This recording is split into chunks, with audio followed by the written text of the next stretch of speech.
सच कहूं बुलेटिन में आपका स्वागत है। पेश है आज के मुख्य समाचार। केंद्र सरकार की महत्वाकांक्षी प्रधानमंत्री किसान सम्मान निधि योजना के 2 साल पूरे होने पर बुधवार को प्रधानमंत्री नरेंद्र मोदी ने कहा कि इससे करोड़ों किसानों के जीवन में बदलाव आया है और वे आत्मनिर्भर भारत अभियान के अभिन्न अंग बन रहे हैं।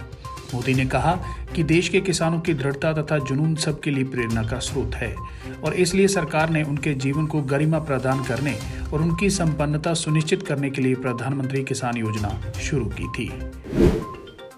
सुप्रीम कोर्ट ने पिछले साल कोविड-19 महामारी के कारण यूपीएससी सिविल सेवा परीक्षा के आखिरी प्रयास में सफल नहीं हो पाने वाले छात्रों की उन्हें एक और मौका दिए जाने वाली अनुरोध करने की याचिका बुधवार को खारिज कर दी। देश में पिछले 24 घंटों के दौरान कोरोना संक्रमण से मरने वालों की संख्या 104 पर पहुंच गई, जबकि इससे पहले 3 दिन तक यह आंकड़ा 100 से कम था। हालांकि राहत की बात यह है कि इस दौरान सक्रिय मामलों में कमी दर्ज की गई है। देश में पिछले 24 घंटों के दौरान 17 राज्यों तथा केंद्र शासित प्रदेशों में कोरोना वायरस से 104 मरीजों की जान गई, जिनमें सबसे ज्यादा मौतें महाराष्ट्र, केरल और पंजाब में हुई हैं। वैश्विक महामारी कोरोना संक्रमण के मामलों में तेजी बरकरार है और इससे संक्रमितों की संख्या विश्व भर में अब तक 11.21 करोड़ से अधिक हो चुकी है। वहीं 24.85 लाख से ज्यादा लोगों की जान जा चुकी है। कोरोना वैक्सीनेशन को लेकर भारत ने बुधवार को बड़ा ऐलान किया। देश में 1 मार्च से 60 साल से अधिक उम्र वाले लोगों को वैक्सीन देना शुरू कर दिया जाएगा। केंद्रीय मंत्री प्रकाश जावड़ेकर ने बुधवार को कैबिनेट के फैसलों की जानकारी देते हुए इसका ऐलान किया। जावड़ेकर के अनुसार 1 मार्च से ही 45 साल के अधिक उम्र वाले लोगों को वैक्सीन दी जाएगी जिन्हें कोई गंभीर बीमारी है। देश के जिन 10,000 सरकारी सेंटर्स पर लोग वैक्सीन लगवाने जाएंगे, उन्हें वैक्सीन का टीका मुफ्त में लगाया जाएगा। वहीं जावड़ेकर ने बताया कि जो लोग प्राइवेट अस्पतालों में वैक्सीन का टीका लगवाएंगे, उन्हें पैसा देना होगा। स्वास्थ्य मंत्रालय द्वारा जल्द ही वैक्सीनेशन के दाम बता दिए जाएंगे। केंद्रीय मंत्री ने बताया कि 16 जनवरी से 24 जनवरी तक करीबन 1.7 करोड़ लोगों को कोरोना का टीका लग चुका है, जबकि 14 लाख लोगों को वैक्सीन का दूसरा टीका भी लगा दिया जा चुका है। बुधवार को पंजाबी म्यूजिक इंडस्ट्री को उस समय बड़ा झटका लगा जब दिग्गज सिंगर सरदूल सिकंदर ने 60 साल की उम्र में अंतिम सांस ली। कोरोना वायरस से जंग लड़ रहे सरदूल ने सभी को अलविदा कह दिया। उनका जाना पूरी पंजाब इंडस्ट्री के लिए ऐसा नुकसान है जिसकी भरपाई कभी नहीं हो पाएगी। कृषि कानूनों के खिलाफ किसानों का प्रदर्शन जारी है। इस बीच किसान नेता राकेश टिकैत ने कहा कि कृषि कानून वापस नहीं हुए तो अब की बार हल क्रांति होगी। किसान पार्लियामेंट में जाकर ट्रैक्टर चलाएंगे। यही नहीं, टिकैत ने भविष्यवाणी की कि उन्हें 12 साल की जेल होगी। टिकैत ने कहा कि हमारे पास ट्रैक्टर हैं जिसे हम खेत में ले जाते हैं। हमारे पास कोई एसी बस तो नहीं है। किसान पार्लियामेंट जाएगा, ट्रैक्टर चलाएगा, खेती करेगा। उन्होंने कहा कि अब की बार तो हल क्रांति होगी। इस साल होगी, अगले साल सर्दी में होगी या 5 साल बाद, ये नहीं पता। अभी हमने समय तय नहीं किया है। गुजरात के अहमदाबाद में बुधवार को दुनिया के सबसे बड़े cricket stadium Narendra Modi stadium का उद्घाटन राष्ट्रपति रामनाथ कोविंद और गृह मंत्री अमित शाह ने किया। इस दौरान अमित शाह ने कहा कि अहमदाबाद को अब स्पोर्ट्स सिटी के नाम से जाना जाएगा। जो सपना बतौर सीएम नरेंद्र मोदी ने देखा था, वो आज पूरा हो गया।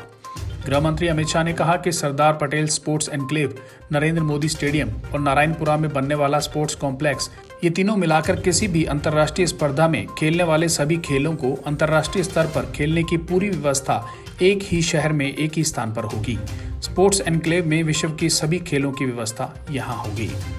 स्टेडियम की खूबियों के बारे में बताते हुए गृह मंत्री अमित शाह ने कहा कि इस स्टेडियम की क्षमता 1.32 लाख है, जिसे यह न केवल दुनिया का सबसे बड़ा क्रिकेट स्टेडियम है, बल्कि दुनिया का सबसे बड़ा स्पोर्ट्स स्टेडियम भी है।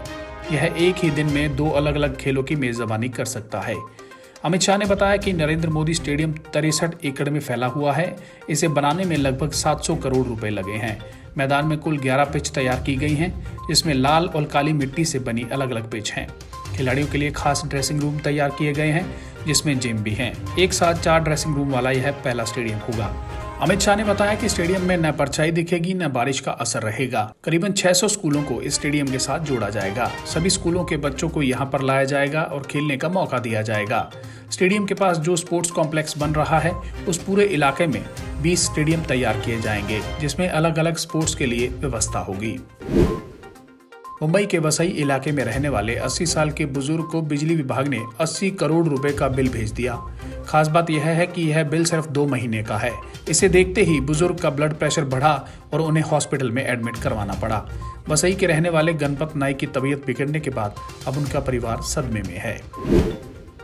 राजस्थान में बुधवार को राज्य का बजट पेश किया गया। मुख्यमंत्री अशोक गहलोत ने घोषणाएं करते हुए विपक्षी सदस्यों की चुटकियां ली। इस पर सदन में ठहाके लगते रहे। सीएम ने सबसे पहले पशुओं के लिए 102 एम्बुलेंस सेवा का ऐलान किया। फिर विपक्ष की तरफ रुख करते हुए बोले, यह तो गाय का मामला है, कम से कम ताली तो बजा दो। मुंह नीचे करके क्यों बैठे हो, चेहरा ऊपर करो, ताली बजाओ, मुस्कुराओ। राजस्थान में वित्त मंत्रालय का प्रभार मुख्यमंत्री अशोक गहलोत के पास ही है। न्यायमूर्ति जसमीत सिंह और न्यायमूर्ति अमित बंसल ने बुधवार को दिल्ली हाईकोर्ट के नए न्यायाधीश के रूप में शपथ ली। सीबीआई ने बुधवार को मवेशियों की तस्करी के एक मामले में पूरक आरोप पत्र दायर किया और इसमें कोलकाता के कारोबारी विनय मिश्रा को आरोपी बनाया है। अधिकारियों ने यह जानकारी दी। राजस्थान सरकार अगले 2 साल में 50,000 पदों पर भर्तियां करेगी और अगले साल से कृषि क्षेत्र के लिए अलग बजट पेश करेगी। मुख्यमंत्री अशोक गहलोत ने बुधवार को राज्य विधानसभा में वित्त वर्ष 2021-22 के लिए पहला पेपरलेस बजट पेश करते हुए यह घोषणा की। 26 जनवरी को लाल किला हिंसा मामले में आरोपी दीप सिद्धू जेल में है, लेकिन उसके फेसबुक अकाउंट पर एक बार फिर वीडियो अपलोड किया गया है। इस वीडियो में दीप सिद्धू ने खुद को निर्दोष बताया है और किसान नेताओं के भड़काऊ भाषण दिखाए हैं। इस वीडियो में दीप सिद्धू प्रदर्शनकारियों को समझाता हुआ दिखाई दे रहा है। वीडियो में भारतीय किसान यूनियन के प्रवक्ता राकेश टिकैत, किसान नेता गुरनाम सिंह चढ़ूनी और 1 लाख के इनामी एक्टिविस्ट लखबीर सिंह उर्फ लखा सिधाना का भड़काऊ भाषण है। 22 साल की क्लाइमेट एक्टिविस्ट दिशा रवि को गिरफ्तारी के 9 दिन बाद सशर्त जमानत मिल गई। दिल्ली की पटियाला हाउस कोर्ट ने मंगलवार को उनकी रिहाई के आदेश जारी किए। कोर्ट ने कहा, व्हाट्सएप ग्रुप बनाना या किसी टूल किट को एडिट करना कोई अपराध नहीं है। ऋग्वेद का जिक्र करते हुए कहा कि ऐसे कल्याणकारी विचार आते रहें जिन्हें न रोका जा सके और न दबाया जा सके। गुजरात के 6 महानगर पालिका मनपा चुनावों में एक बार फिर भाजपा का परचम लहराया है। मंगलवार को काउंटिंग पूरी होने पर सभी 6 मनपा यानी अहमदाबाद, सूरत, राजकोट, वडोदरा, जामनगर और भावनगर में भाजपा को बहुमत मिला है। भाजपा ने इन शहरों में 483 यानी 85% और कांग्रेस ने 46 यानी 8% सीटें जीती। लेकिन चौंकाने वाले नतीजे अहमदाबाद और सूरत से आए।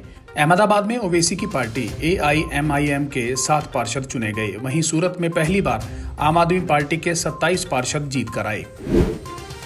Indo Tibet police force Bharat चीन बॉर्डर पर पेट्रोलिंग को और मजबूत करने की तैयारी में है।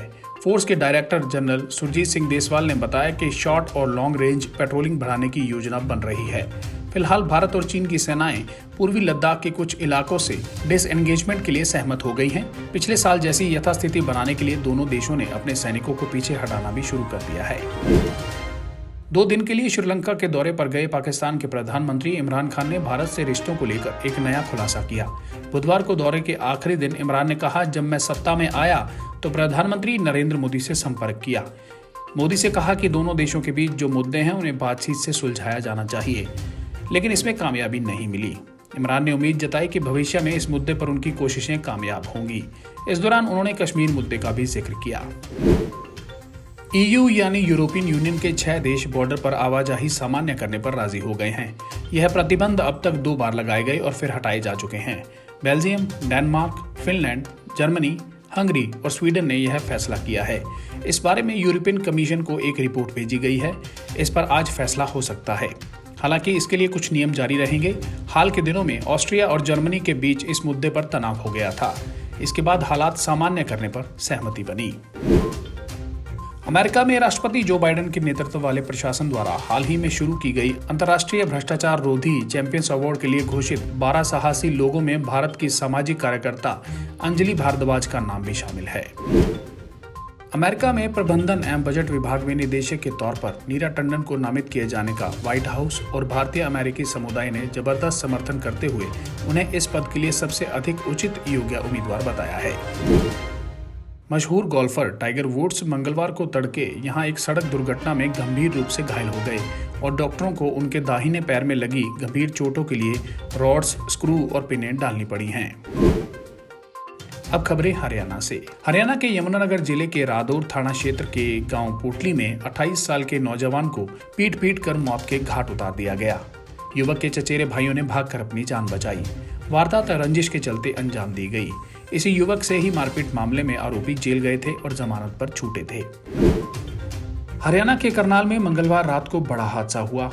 करनाल के घुगड़ीपुर गांव के पास पटाखा फैक्ट्री में हुए धमाके के चलते 3 कर्मचारियों की मौत हो गई। वहीं एक की हालत गंभीर बनी हुई है। जान गंवाने वाले तीनों कर्मचारी तमिलनाडु के रहने वाले थे।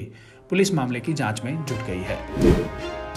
हरियाणा के हिसार जिले में जूस की मशीन की चपेट में आने से 10 साल की बच्ची की मौत हो गई। हादसे में बच्ची गंभीर रूप से घायल हो गई थी, जिसे उसके परिजन धांसू के एक अस्पताल लेकर पहुंचे, जहां डॉक्टरों ने उसे मृत घोषित कर दिया। बच्ची अपने ताऊ के बेटे निर्मल के साथ मेला देखने गई थी। बच्ची के रिश्ते में भाई संदीप ने बताया कि वह दूसरी कक्षा में पढ़ती थी और 4 बहनों में दूसरे नंबर पर थी। हरियाणा के रोहतक जिले में बुधवार सुबह एक घर में महिला और उसकी बेटी का शव मिला है। घटना राजेंद्र कॉलोनी की है। सुबह काम वाली पहुंची तो घर का दरवाजा खुला देख वह सीधे अंदर चली गई। जब वह मालकिन को आवाज लगाते हुए कमरे में गई तो उसने बेड पर शव पड़े देखे। नौकरानी ने तुरंत इसकी सूचना पहले पड़ोसियों को दी और फिर पुलिस को। पुलिस ने मामले की जांच शुरू कर आरोपी पति को तलाश करना शुरू कर दिया है। उत्तर प्रदेश के यमुना एक्सप्रेसवे पर घटी सड़क दुर्घटना में हरियाणा के एक मिल मालिक का परिवार ही खत्म हो गया। यह परिवार जींद जिले के सफीदों से ताल्लुक रखता था और बांके बिहारी के दर्शन करने वृंदावन धाम गया था। वापसी में हादसे का शिकार हो गया। हादसे में मिल मालिक के साले के 2 बच्चे और ड्राइवर की भी मौत हो गई। घटना के बाद रिश्तेदार शवों को लेने मथुरा पहुंच गए हैं। हरियाणा के कुरुक्षेत्र में 12वीं कक्षा की एक छात्रा के साथ सामूहिक दुष्कर्म की घटना सामने आई है। आरोप है कि नाबालिग को देसी कट्टे के बल पर अगवा किया गया, फिर उसके साथ 5 युवकों ने गैंगरेप किया। इस मामले में शिकायत के बाद पुलिस ने केस दर्ज कर लिया है। वहीं परिजनों ने एक आरोपी को पकड़कर पुलिस के हवाले कर दिया है। पानीपत मॉडल टाउन थाना क्षेत्र के असंध रोड स्थित श्री बालाजी अस्पताल के करंट अकाउंट से ठगों ने 2.30 लाख रुपए उड़ा दिए। हैरत की बात यह है कि ठगों ने बिना कोई फोन, मैसेज या OTP के ही ठगी को अंजाम दे दिया। रकम बंगाल के ICC बैंक में ट्रांसफर हुई है। ठगों ने रुपए ट्रांसफर करने के तुरंत बाद निकाल भी लिए। अस्पताल के मालिक ने अज्ञात ठगों के खिलाफ मॉडल टाउन थाने में केस दर्ज करवाया है।